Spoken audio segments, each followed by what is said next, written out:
All right, welcome everyone to another live stream. Hope you're all having a great day, great night, wherever you might be. We do have Lakers basketball tonight, their final game before the All-Star break, that being a Dallas Mavericks matchup in the purple and gold or in crypto tonight. No Cooper Flag, no Luka Doncic. Luka will be sitting out with that hamstring injury that he suffered roughly a week ago. I think they're simply taking a cautious approach with it. Not going to push him, don't want to risk hurting it, making it a long-term thing. Hopefully, and probably nothing major to worry about, but again, we do have one final game before the All-Star break tonight. Unfortunately, Austin Reeves was not selected to the All-Star break, but that's neither here nor there. Apart from that, we do have some Buyout market updates, kind of relating to the Lakers from simply what some fans wanted them to do, but more so about the entire Buyout market. If you haven't heard yet, Jeremy Sochan got waived yesterday, but today he did get picked up. Wasn't a free agent or I guess a buyout market player for very long. Really didn't even get bought out. He simply got waived by San Antonio. But earlier today, he did get picked up, did sign with the New York Knicks on a rest of the season contract, giving them a young athletic wing, like Sham says here. Some Laker fans thought he could have been a good fit. Some were intrigued with the upside, the defensive versatility with him. I kind of thought it was a wishful thinking approach and maybe not the best fit. I mean, with a rotation that already had Jared Vanderbilt, a guy that struggles to space the floor for them and struggles to stay on the court sometimes offensively. Would it work with Jeremy Sochan? Maybe, maybe not. I thought regardless, it could be a fun idea. After all, he did happen to be two-way contract eligible, and while he obviously didn't take that contract, I didn't think he would. That would have been the only way the Lakers could have signed him. I guess if they wanted to for the rest of this season, and if he really wanted to join their team, which he obviously didn't, that would be their one pathway to get him, or maybe a different player like a Dalen Terry, for example. I've seen some fans talking about him. If they wanted to, that's the final move they could make right now anyway, barring them waiving somebody like Dalton Connect, Kleba, whoever else might be, in roughly a week and a half from now. They could do that and still fit one more player under the first apron, but it's very unlikely. So, no more Jeremy Sochan. He will be joining the New York Knicks. I think that'll be interesting to see how much they actually play him, given that they've had a pretty tight rotation, even post Tom Thibodeau. Even with Mike Brown, he's kept the rotation pretty tight, not as tight as Tom Thibodeau, but will he play more of a backup center, small ball center role for them? Kind of like they signed Gershon Yabusele to hopefully fill. Will he try to fill that role for them? Yabusele couldn't, and they benched him, eventually trading him, and now he's obviously not part of their team anymore. Will Sochan be able to do a better job for them? Maybe, maybe not. Defensively, I would think so, but offensively, probably not. So that should be an interesting thing to watch. I think Jeremy Sochan definitely has untapped potential yet. If he could shoot, I think every team would have wanted him. San Antonio would have never cut him to begin with. But being a 28-29% shooter in today's NBA, yeah, unfortunately, you're not going to get a long leash. You're not going to get a ton of playing time for a good team. I think he definitely could be a part of a rebuilding team at this point. I honestly thought that maybe Brooklyn would try to pick him up, maybe a rebuilding team or a tanking team like Utah. Somebody like that might try to pick him up, give him minutes as they're not really trying to win at this point, give him an opportunity to develop, maybe to show that he could be a part of their future.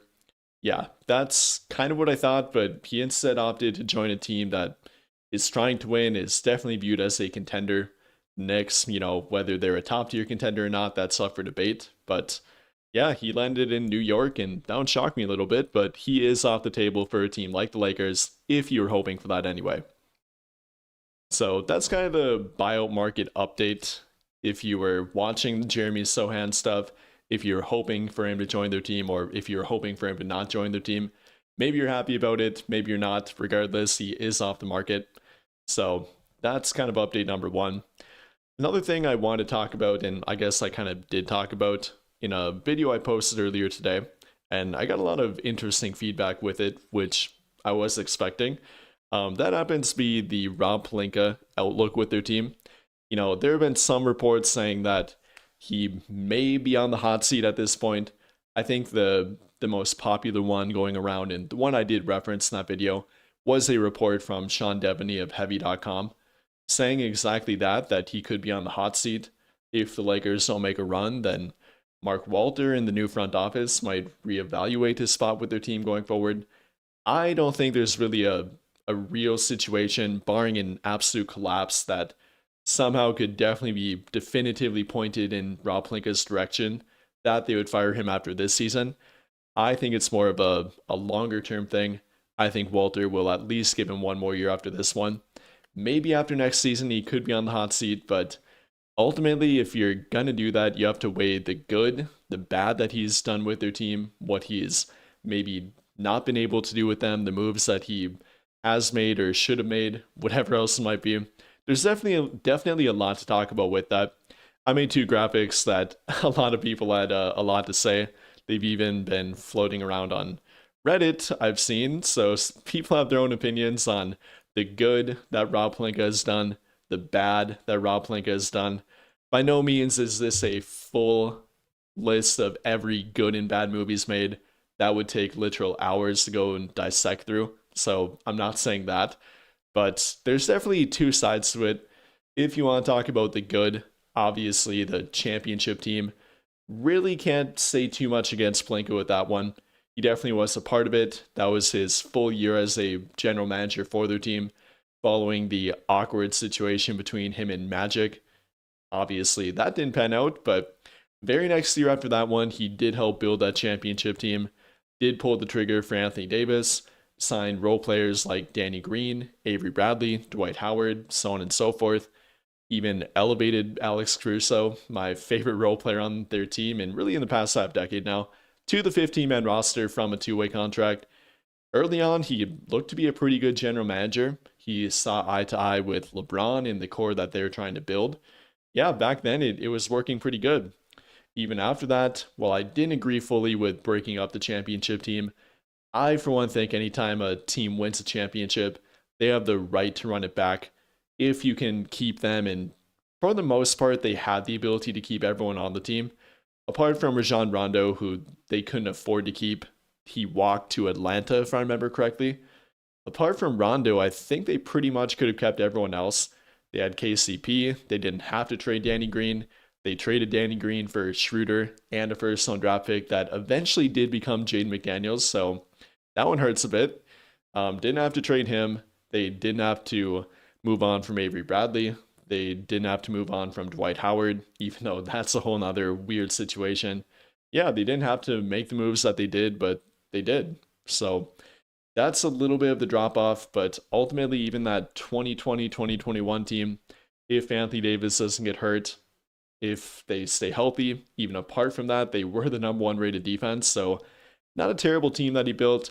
Early on, they looked to be doing pretty good under Pelinka, making the playoffs in 2 straight years, back-to-back years, were a top-tier contender in the eyes of pretty much everyone when healthy. But ultimately, then came the bad. That 2021-22 season, the cursed year with Russell Westbrook, making the trade, wrecking their trade flexibility for years on end. I think that year really kind of changed the outlook for Pelinka, really changed the dynamic of how he viewed team building, from more of an aggressive approach to a much more passive and patient approach, which fans have not been happy with. For better or worse, it definitely did take away from the LeBron Anthony Davis era. Ultimately, it did lead to them having assets to make a Luka Doncic trade, but was it worth the wait? Were there maybe moves that he should have made, should not have made during that time frame? Yes, definitely.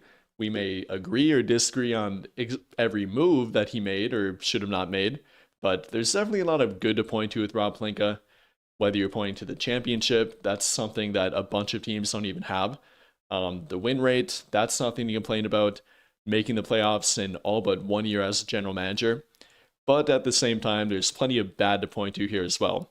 Dismantling the team, the championship team 2020, making the Westbrook trade, whether that was him or not. Yes, there was a collaboration of many people.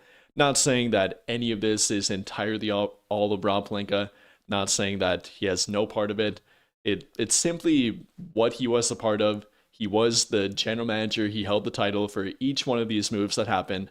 So he is tied to them, whether it's directly him, whether it's a different channel manager that helped him make a move like Nico Harrison, whether it's maybe players that push him to make a trade. Who knows? He was a part of it, and again, that's kind of the outlook, both the past, present, and future outlook with Rob Pelinka. What Mark Walter and co will have to evaluate if he's done a good job, if he can be a guy that can facilitate the direction that they want to take the Lakers in. That's what he'll have to look at and evaluate. So, yeah, that's kind of an interesting thing that I've been thinking about and put my thoughts toward in the past 24, 48 hours here. So, interested to see what you guys think about that, how you feel about the past and current moves that Pelinka has made or maybe not made. Yeah, it's been an interesting ride with Robert Todd Pelinka Jr. I'll say that one. But I'll answer a few questions. Let me know what you guys might think about the graphics I put up, the good, the bad about Rob Pelinka, the Jeremy Sochan stuff, the matchup tonight. We'll talk about all that. So let me know what you guys think.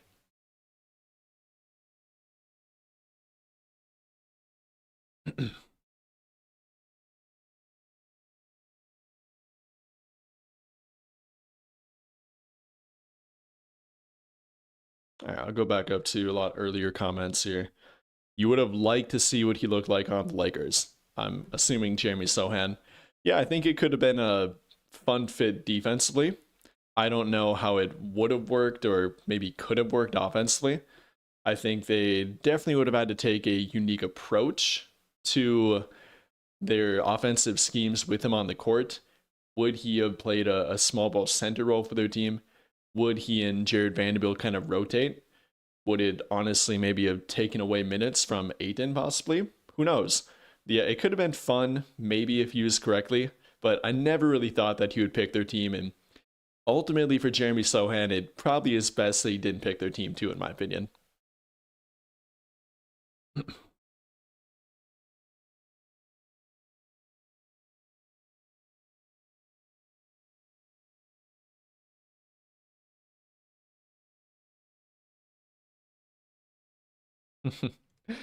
Save AD from the Wizards, bring him back home to the Lakers. I guarantee he'll play. Yeah, from what reports are saying about that, AD and even Rich Paul are not too happy about that trade.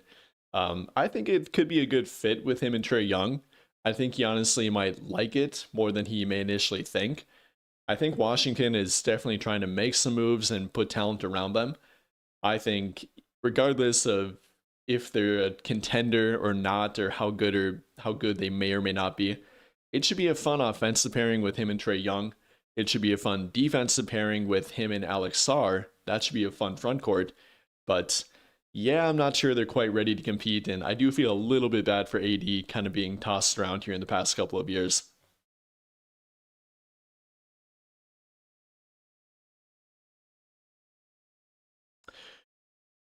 Don't tell me Rob didn't want to cut anyone. That's why we didn't sign Jeremy.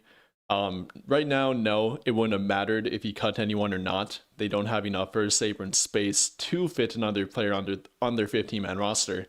Even if he would have theoretically cut Dalton, Maxey, whoever else it might be, they could not have signed Jeremy Sochan. Barring him waiting as a free agent for another week and a half here, I think that's when they could theoretically sign somebody to their 15 man. But right now, the only way they could have signed him would have been a two-way contract.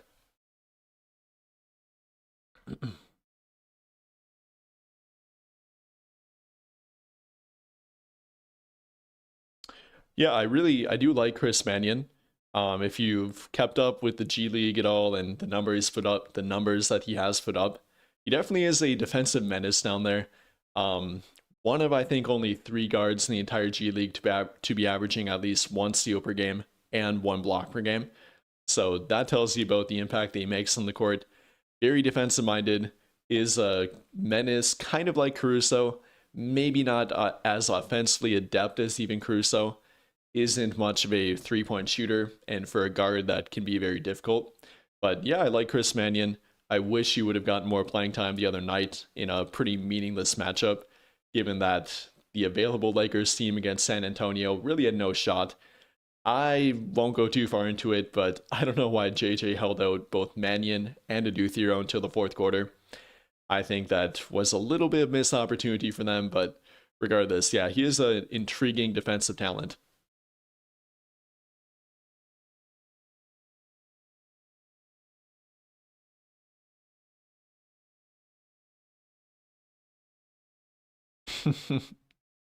Rob dropped the ball more than 8 in this season. That's wild. Maybe not quite true, but that's funny.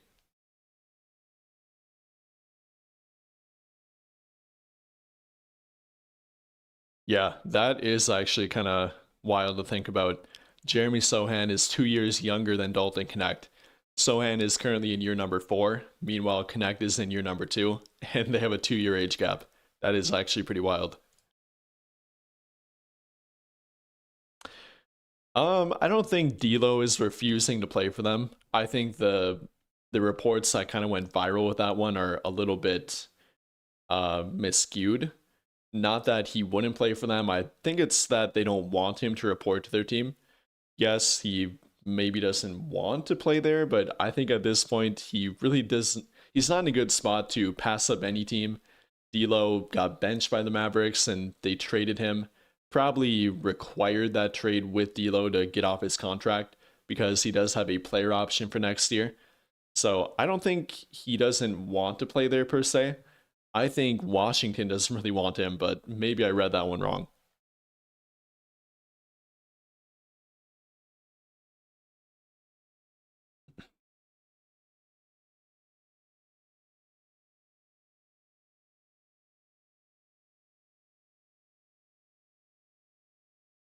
AD getting paid, he okay. Yeah.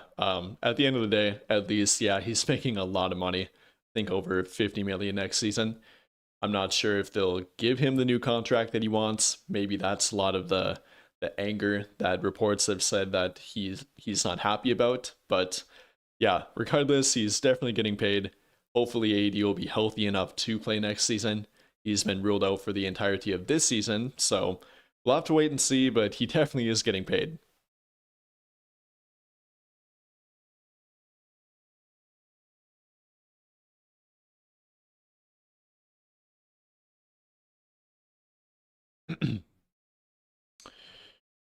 You forgot about him not playing and doing until late. Did he say why? I didn't watch the full Reddick interview from post game the other night, but my knowledge, he didn't clarify that he couldn't have played him earlier. I do imagine that Adu Thero, having missed the majority of the past 2 months, was on some kind of minute restriction, but I doubt it was limited to 10 minutes like he did play. I think he played roughly 9.5 minutes. So I doubt he had to wait that long. I think they were trying to win, but ultimately they kept a lot of their main guys in too late or too long, in my opinion. They would have been better off putting in Thero, Mannion, even Drew Timmy. I think they could have gotten more playing time and would have been served to get playing time and more opportunity. But no, to my knowledge, he didn't list any official reason for why he didn't put him until the fourth quarter. But yeah, that's kind of the outlook with all that. I can pull up the remaining free agent market to just go through a few additional bio targets. Thought I had something bookmarked here, but yeah. All right, we'll talk about that a bit. Technically outdated already because Sohan did get picked up. If you're just tuning in, the Knicks were the team to pick up Jeremy Sohan. He signed with them and picked them over apparently 10 other interested teams. So he went the contender route rather than a rebuilding team that could have maybe given him more playing time and more development time. Who knows, maybe the Knicks have a carved out role for him that they envision him in. But he did, in fact, go to the New York Knicks, didn't go to a rebuilding team, did not go to the Lakers like I didn't think he would, but some fans were hoping. So yeah, Jeremy Sohan is off the market. The best players left on the open market include Haywood Highsmith, Lonzo Ball, Chris Boucher. After that, it definitely takes a plummet. Maybe some other guys could get bought out yet. The buyout market, quote unquote, the eligibility for the playoff deadline is March 1st. So technically, the buyout market goes all the way until then. Any player that's waived before March 1st, or I think even on March 1st by like 2 p.m. Eastern time, I think, they do remain playoff eligible. So we do have a couple of weeks left for players to be bought out or waived, whatever it might be. That could still be playoff eligible for any other team that they would get picked up by. But at this point, following Cam Thomas being signed, I think he dropped 34 points in his Milwaukee Bucks debut. Was that last night, I think, or the other night? He's off the market. Jeremy Sochan is off the market. Those were the two big ones so far. I can't remember if anyone else got picked up. I think I'm drawing a blank. But yeah, Haywood Highsmith, according to his agent, is healthy, is ready to play. That's really the one that I was interested in.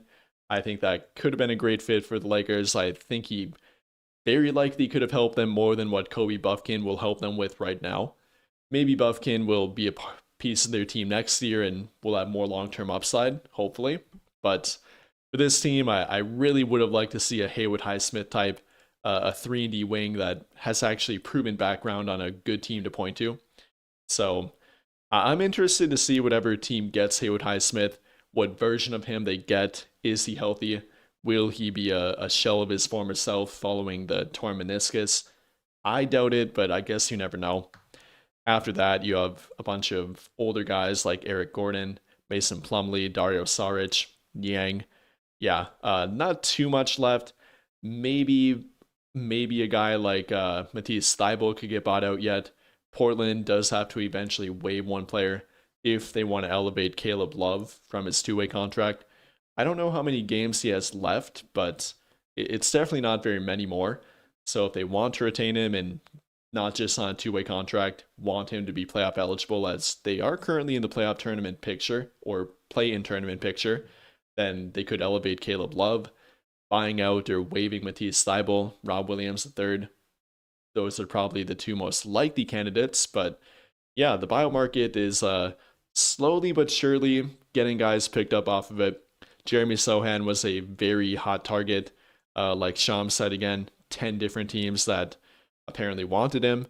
I'd be curious to see if the Lakers were included in that 10-team list. But yeah, Sochan is off the market. Cam Thomas off the market. A few guys left, but yeah, that's where we're currently at right now.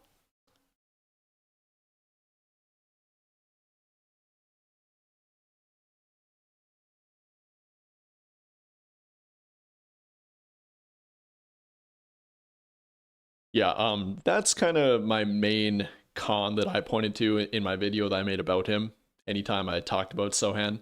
Yeah, if you're shooting below 30% and you're playing with guys like Luka, LeBron, Austin, they're going to have the ball. You're going to be playing off the ball, likely on the wing or in the corner. You kind of need to be a somewhat respectable three-point shooting threat. If not, then they have to scheme for you to work around that. Kind of like they've tried with Jared Vanderbilt. I think that Luka has kind of gotten the most out of Vanderbilt, using him and finding him more along the baseline. That at times has worked for them, but ultimately with Vando, I think shooting 20% since the new year, yeah, it's been pretty rough. So I don't know how they would make a rotation with both Vanderbilt and Sochan work. Maybe it could, maybe it couldn't. Maybe the defensive upside would have been simply too intriguing. But yeah, offensively, it definitely would have been tough. Yeah, you might not be wrong about that one. If he can show out for a big market, that's usually part of the incentive to signing with a team like the Lakers too. The big market, it will either do you a big favor or could potentially have you out of the league, much like it has with former Lakers like Cam Reddish, Christian Wood, so on and so forth. If you don't play well, the fan base will definitely point out that you are not playing well and you should be sent straight to Shanghai. Joking, but oftentimes that does happen. It can either really help you out or really hurt you.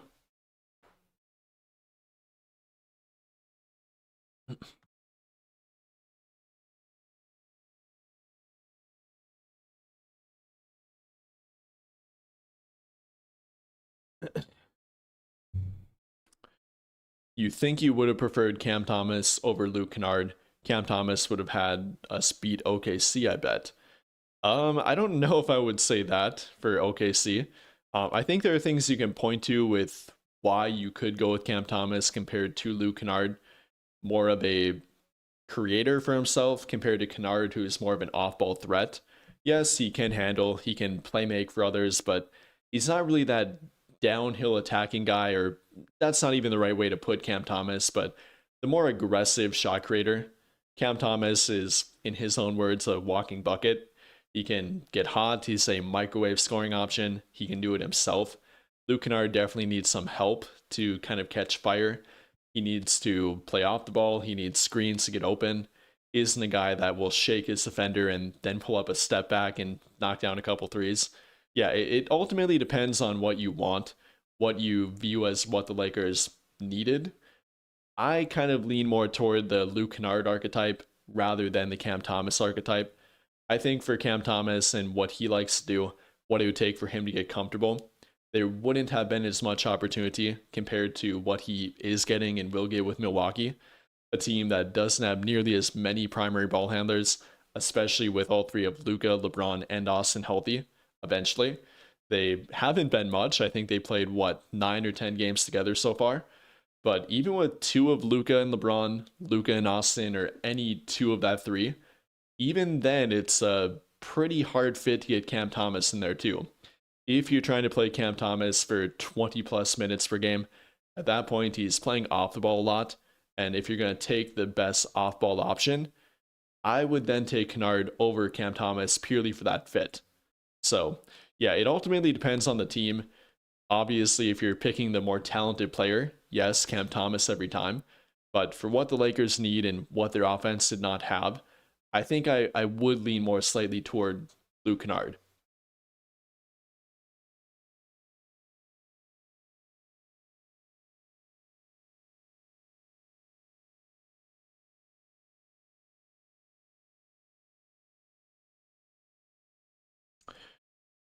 How long before they can waive somebody and pick up another player like Highsmith?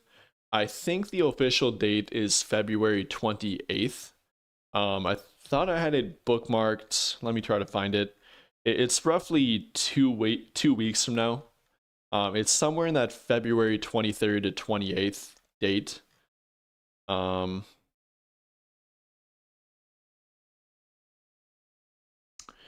yeah, the numbers changed after they signed Kobe Buffkin, obviously.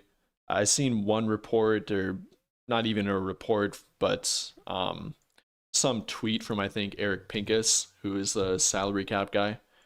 Let me see if I can find it.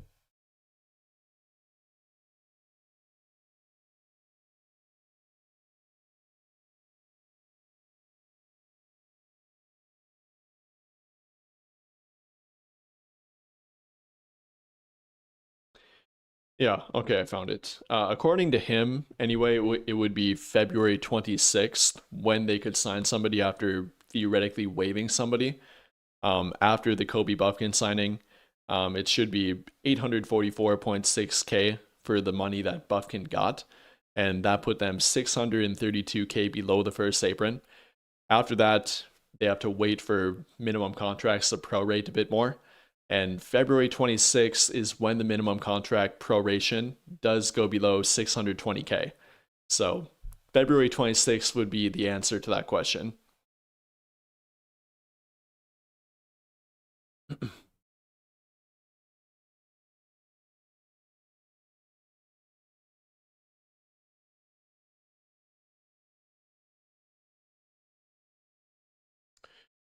What do I make of the recent criticism saying the Lakers cannot contend? Rockets only beat Thunder because they're missing J-Dub. The Lakers improved a ton from the first meeting and had a close game. Yeah, I don't know. With their current team, I really don't view them as a top tier contender either. I think, yes, they're a playoff caliber team. I think they could, depending on the matchup, even win a playoff round. But ultimately, getting all the way to the NBA Finals, even a conference finals run with this team, I think they simply have too many flaws to get past multiple opponents, teams that are much more athletic than them, much more versatile defensively. The Lakers, they lack defensive versatility. They can either have a very sound offensive lineup or a defensive lineup, but usually they can't create many that balance well. I thought for a couple of weeks they had a couple of them that worked around either Luka or LeBron, but given the fact that very few LeBron and Luka lineups have worked together, that Luka, LeBron, and Austin up until this point have not worked that well together with this team. They did work pretty well with Dorian Finney-Smith, but now the Lakers don't really have a replication of what Finney-Smith offered their team last season. It's kind of weird, but the only groups that seem to fit around Luka, LeBron, and Austin does tend to be a small ball lineup, which again Finney-Smith made work for them. And this season they don't really have that look. They haven't played together much. The chemistry is lacking. The balance on the team is lacking. So yeah, unfortunately, I kind of agree. I think some people take the criticism way too far. They make it seem like the Lakers are 5 games below 500, that they're not even a top 7 seed. They're in the play-in tournament at this point. Yeah, a lot of people take it too far, but I do agree that they're definitely not a top tier contender at this point, unfortunately.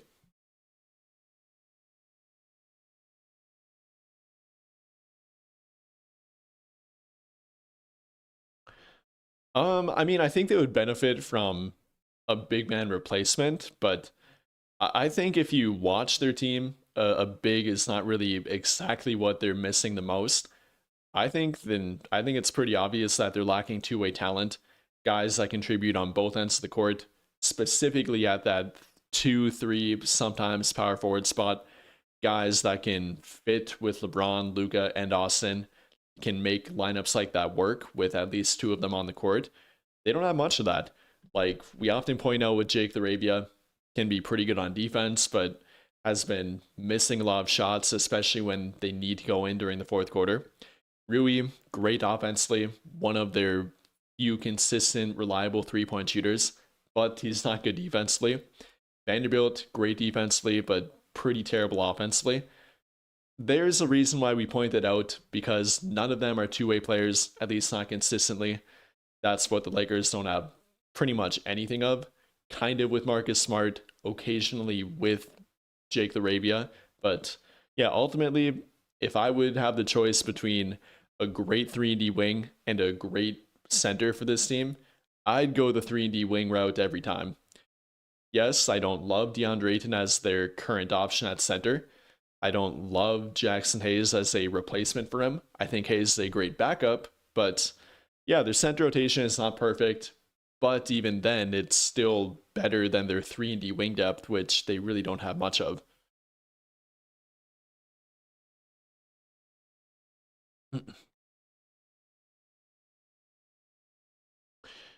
Yeah, that was a pretty cool magazine cover, or whatever I guess you'd call it now, with Austin on the cover of Slam. Yeah, he has openly said that he's a Kobe fan, or did grow up being a Kobe fan. I think some people like to take that and run with it to try and pin him against LeBron, but all that dumb talk. But yeah, it's cool to see that he grew up a Kobe fan. Kobe Buffkin obviously grew up a Kobe fan, even though he probably didn't get to see much of it at this point. Anyone under the age of like 25 at this point didn't get to see much of Kobe, unfortunately. But yeah, it's cool to see current Lakers that were Kobe fans grew up as Laker fans, combination of both. Yeah, that was pretty cool to see.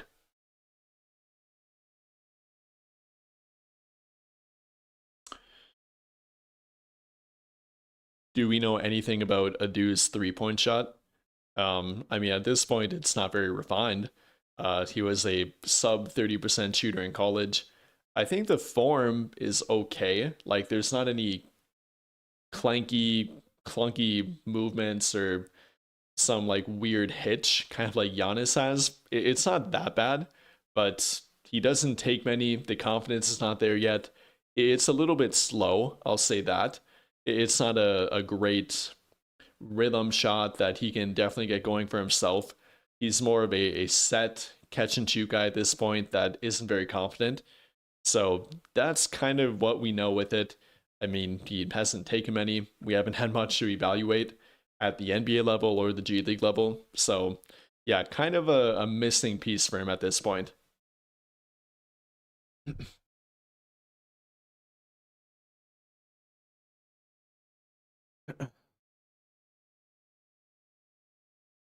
Hopefully, with the new owners revamping the front office, maybe the team can get a few more wings and possibly find out more about the young players.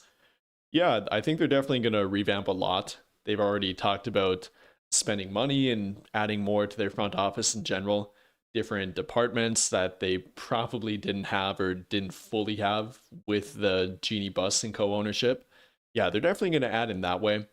I think a lot of people who really don't understand the salary cap and the first and second apron with the NBA kind of unrealistically think that just because Mark Walter is a super billionaire and that he can buy his team kind of like with the LA Dodgers that don't have a real salary cap or really any salary cap, that he'll be able to do the same thing with the Lakers. That unfortunately he cannot do. Yes, he can make their front office more premium. He can bring in more minds and businessmen and the collection and collaboration of all of that. He can pay for that, which theoretically should help, but he can't buy the team. He can't buy better players for the team like he kind of does with the Dodgers. Yeah, unfortunately, he is a bit limited with the NBA's salary cap and CBA rules compared to the MLB.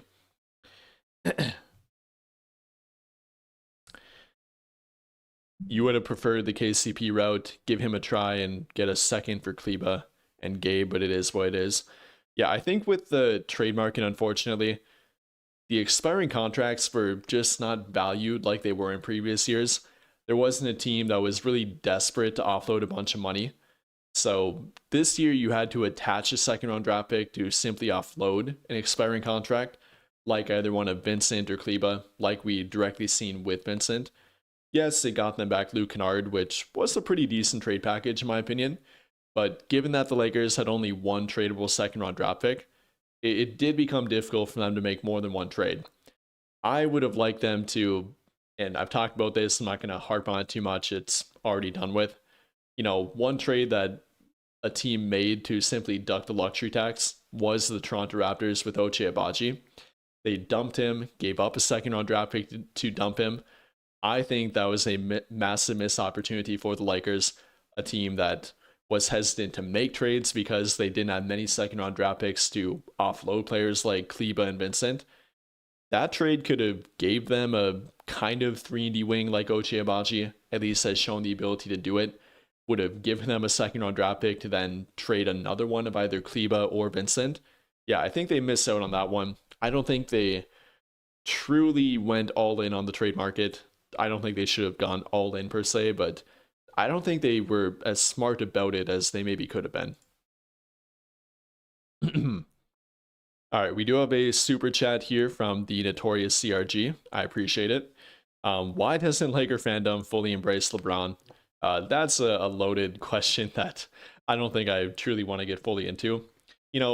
Unfortunately, anytime a player that establishes a legacy for himself in a different place, in multiple places like LeBron did, he obviously has his own fandom that they root for him and not really the team per se. And that definitely collides with the team that he went to, that being the Lakers. They obviously, a lot of Laker fans were not purely LeBron fans. We and they are Laker fans. And that kind of gets misconstrued, for a lack of a better term, I guess. And with LeBron fans only rooting for the best interest of LeBron, and rightfully so, that's who they're rooting for. But the Laker fans rooting for the best interests of the Lakers, which is not always the same.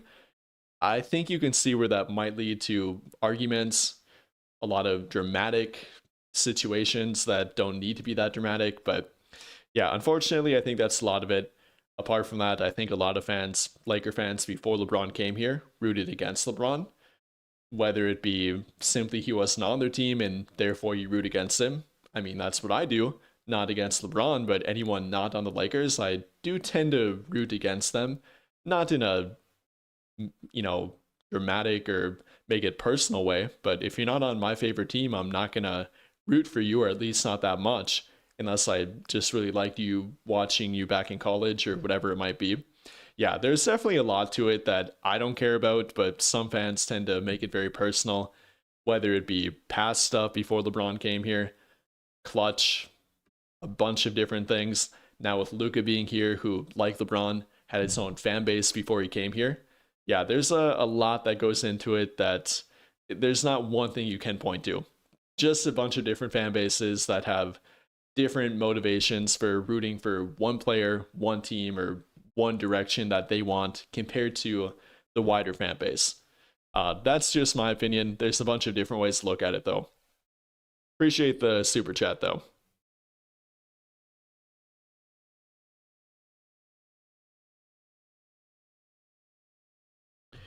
Yeah, you can buy second round draft picks. That's more of an NBA draft thing. You really can't buy them at the trade deadline. I don't think I ever remember that happening. One thing you can do that there was one trade that did it. I don't remember which one. Some teams simply traded cash considerations. You can trade cash to help a team that was over the luxury tax and wanted to duck the luxury tax. I think it might have been the Celtics trade. They, I think, maybe traded cash with Xavier Tillman to Charlotte, and Charlotte simply took him. So if you don't have a second round draft pick, you can trade cash to offload a player as well.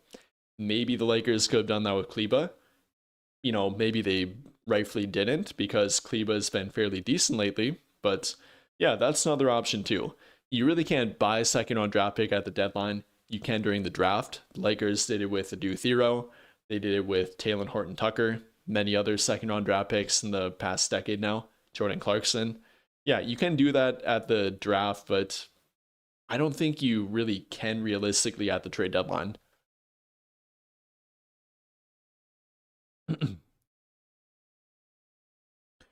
Yeah, I think that's the right direction to take. Ultimately, the mantra that I take. I'm a Laker fan more than anything. If they're on my team, I'm gonna root for them. I'm never gonna root against a Lakers player. I think some fans tend to think I do simply because I have a platform and an opinion. Like DeAndre Ayton, I'm very critical with him. But ultimately, if he's on my team like he is, I'm gonna root for him.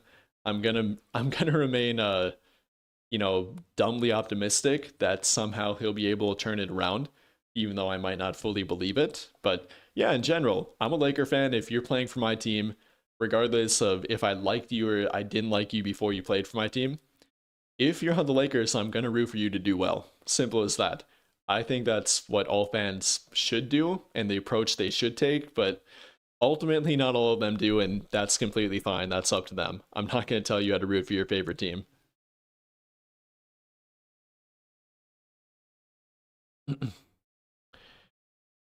Lakers have 53 plus million wrapped in LeBron and his son. Do you think we're getting value for this money?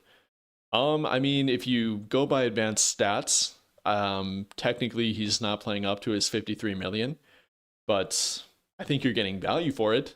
Not only on-court value, but for Genie Bus, the ownership. I would like to know the exact numbers of how much revenue he brings into them per year. I guarantee that's been a big part of them continuing to want LeBron, even as they've kind of moved to the Luka Doncic direction. Yeah, purely from a financial standpoint and the revenue that he brings into their team, I would say, yeah, they're getting value. Us as the fan base, maybe we're not quite getting that 53 million in return from LeBron. I think LeBron's still been very good, the best 41-year-old we've ever seen, and probably ever will see. But yes, he definitely could be doing more to that $53 million salary. That's neither here nor there. But yeah, the stats will tend to say no, he's not playing up to that contract. Um, I think Crangies, if that's how you pronounce that, put out something from B-Ball Index the other day. I can actually try to find it of which Laker players are playing up to their salary and which of them are not. I'm gonna actually try to find that. I think there are like 7 of them, maybe. I know Luca was one, Austin was one, Aiton somehow was one. Yeah, I don't know if I'm gonna be able to find it.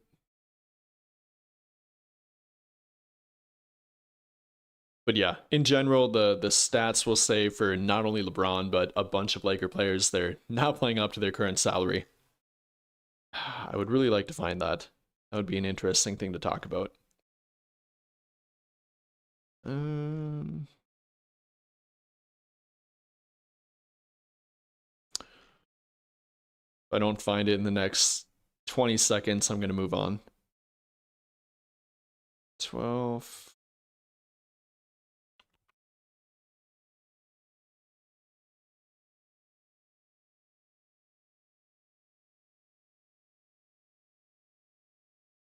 All right, I give up. I can't find it. But yeah, unfortunately, the stats will say no, he's not quite playing up to it. Yeah, that's kind of another thing to point to as well. Yes, we can look at what LeBron's making, what Aiton's making, anyone on their team, if they're playing up to it. But yeah, it's not like he's the only player that's not playing up to his salary. You kind of guy like Bradley Beal, who unfortunately got hurt, but is, I think, collectively being paid with the buyout over 45, nearly 50 million this season. So yeah, there are definitely worse contracts out there by far.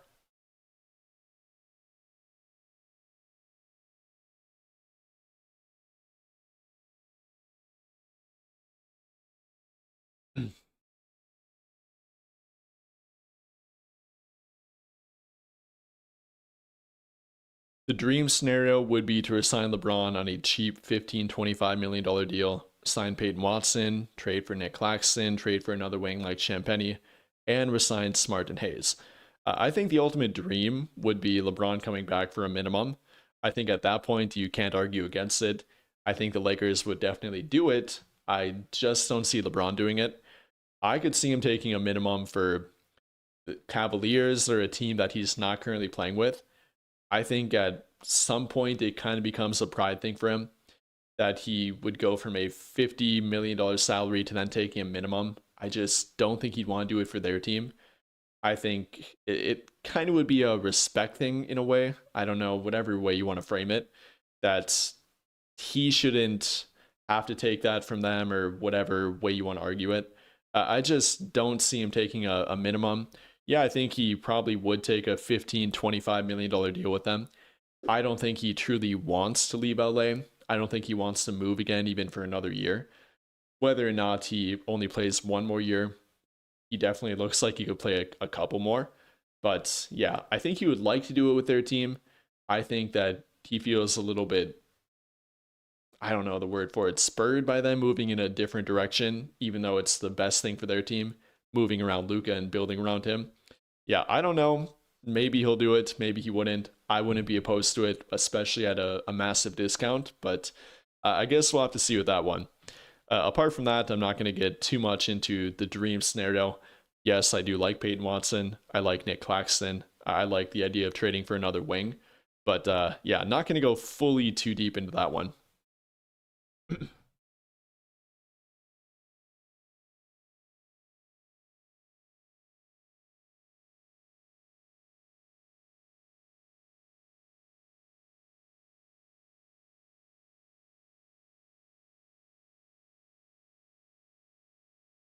Yeah, for now we're only paying out two max contracts, but if you're trying to win in today's NBA, I think the absolute limit you can pay out and have a good team is two. And if you're paying out two, they both have to be playing pretty much up to that salary. Luckily, the Lakers kind of have that, even though the stats will say again that LeBron isn't quite playing up to it. He's still pretty darn close. Again, I couldn't find that graphic or post, but I think it projected LeBron to be worth roughly 43 million, maybe a little bit less, but collectively he's still pretty close to it. If you have multiple guys on a max, you have to have them playing up to it with the new CBA. As if they're not playing up to it, you can't rely on depth pieces that are making very likely under 10 million per year, which pretty much the Lakers' entire depth is, other than Rui Hachimura and Austin. Austin obviously is playing well above his salary. Rui is playing a little bit below it. And then Kleba, I guess, technically is above it, not playing above it. But yeah, with the new CBA, if you're going to have multiple max contracts, they have to be playing up to that level. If not, you have a Phoenix Suns situation from last year where your entire salary cap, your entire payroll is formed around three guys that can't quite carry their team to that top tier contention level because they have no depth behind them.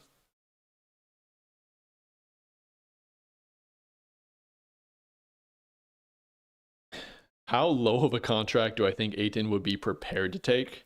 Also, do I think he should be the Lakers' backup center for the future? Uh, how prepared and will have to are two different things. I think prepared to take mentally, he probably is not even prepared to take the player option that he'll likely have to opt into.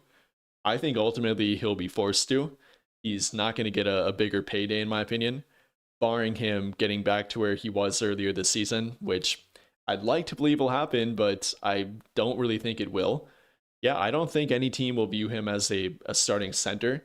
They view him as a kind of a head case, a guy that is very inconsistent, a guy that wants to be a starter but simply doesn't play up to that level.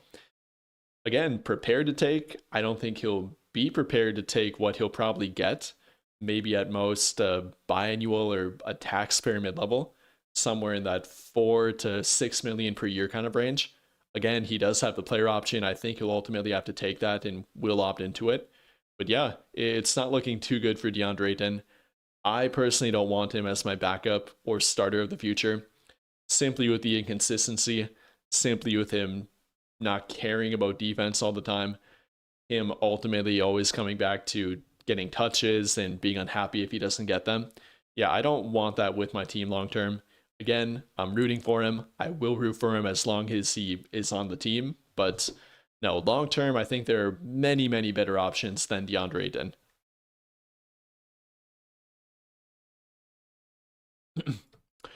Yeah, that's a good one to point to. With the second apron, it's become a real headache. Every team has rightfully been avoiding it. We've seen the Cavaliers do some salary cap magic at the trade deadline, going from over 20 million above the second apron to now below it, and they're a better team for doing it. Denver, they're very close to it. OKC, they're very close to it. Yeah, unfortunately, with the second apron and the new CBA, even if you draft your team and kind of build your team like OKC did, it's very hard to retain all of them with the new CBA. Yeah, I don't know if they're gonna salary dump Isaiah Hartenstein. That tends to be the popular pick, given that he maybe is not quite playing up to his salary. Is still a massive piece for their team and kind of holds them together, their front court together. But yeah, if I had to pick one, probably him. Um, I can pull up their payroll and talk about that one actually a little bit more.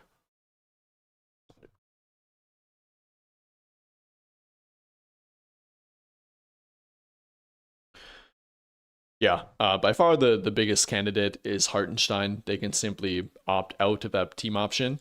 Lou Dort, I've heard some people say they might try to trade him. I don't think they'll simply opt out of that. I think he's worth right around that amount.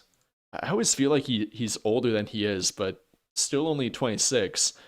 I think they could trade him, could salary dump him for a lesser paid player in return. Yeah, I don't think it'll be Caruso.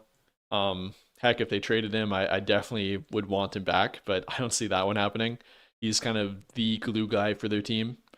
Um, Holmgren, obviously, that contract kicks in next year.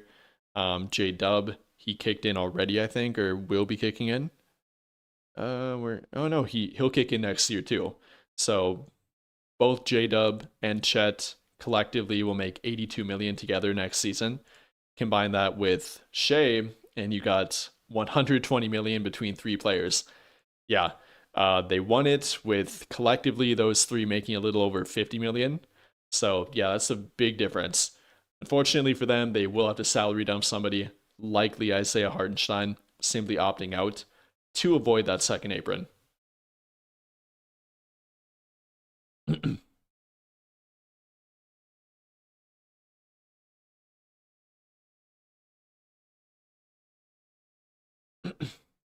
Yeah, I wouldn't offer Dort a big contract. I don't think they'll opt out of that.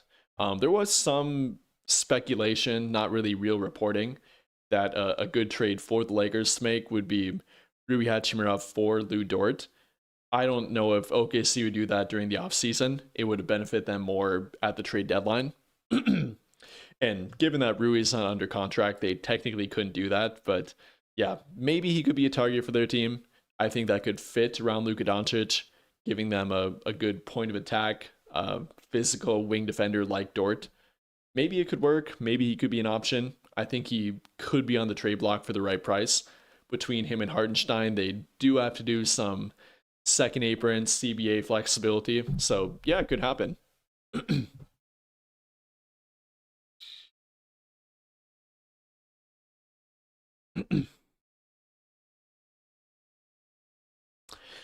Yeah, unfortunately, that does tend to be a pretty big difference. Pretty much the entirety of their team they drafted.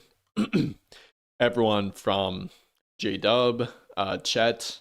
They didn't draft SGA, but they did form him. They did create him or help create him into the player that he's now become.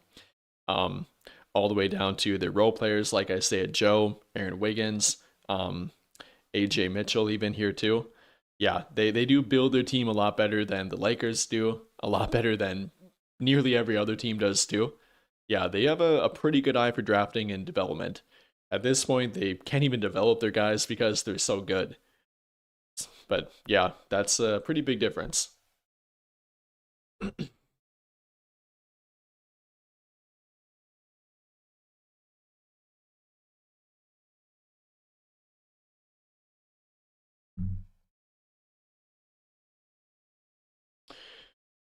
Cavs looking dangerous. Yeah, they've looked pretty good. Watched them the other night with Harden and Donovan Mitchell together.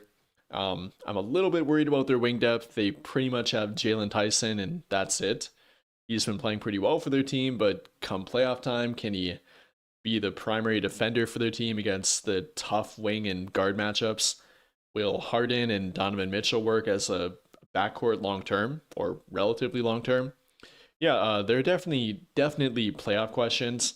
Will Harden unfortunately be a playoff dropper again, kind of per usual? That's been the story of his career. But for right now, it's looked pretty good. I think whenever Harden tends to get traded, it doesn't take him long to fit in with the new group. He can pretty much fit in almost anywhere offensively. Defensively, he doesn't do much at this point, but not like they're getting much more from Darius Garland. But yeah, so far it's looked pretty good. We'll see come playoff time though.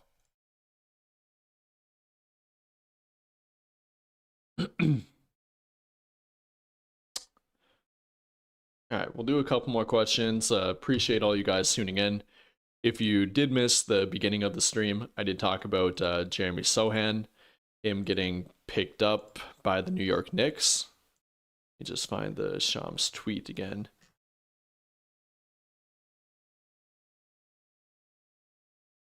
Yeah, he did opt to join the New York Knicks. Some Laker fans wanted him. I was never fully on board with that, mainly because I knew it wouldn't happen. Technically, they could have signed him to a two-way contract. They would have had to wait roughly 2 weeks to be able to sign him to a 15-man roster spot, even if they would waive somebody. But yeah, obviously he wasn't going to wait that long.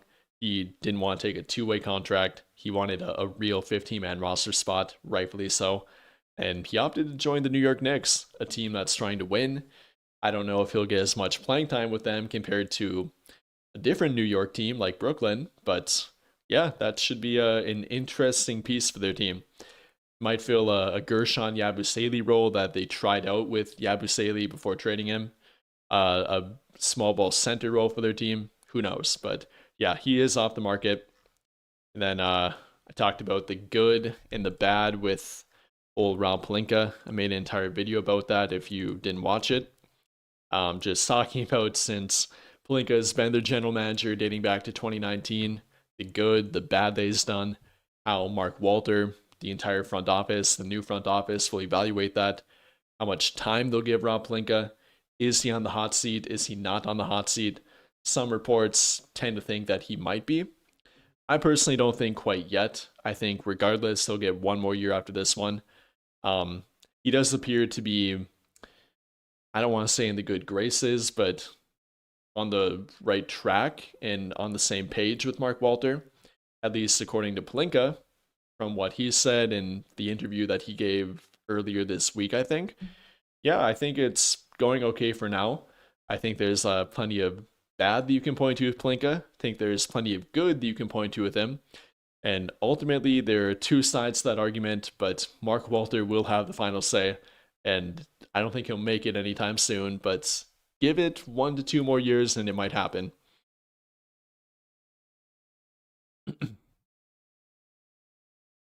But I think that'll pretty much wrap up this one. Appreciate all you guys that tuned in.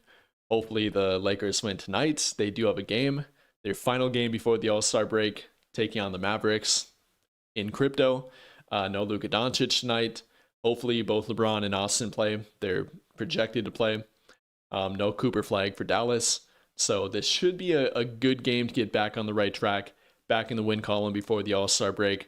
Luka getting a full week and a half off here with the hamstring strain injury that he did suffer. Doesn't have to push it. Honestly, hopefully he doesn't play during the All-Star game or during All-Star week. Completely take it off like LeBron. Get more rest. Get a fully healthy Luka, LeBron, and Austin post All-Star break. Hopefully make a deep, or simply make a playoff run. Maintain a top 5 seed. Maintain home court. That would be ideal. And that's what we're kind of looking at right now. But again, appreciate you guys tuning in. Hopefully you're enjoying the rest of your day, the rest of your night, wherever you might be. And hopefully the Lakers do win tonight. But appreciate you guys and enjoy the rest of your day.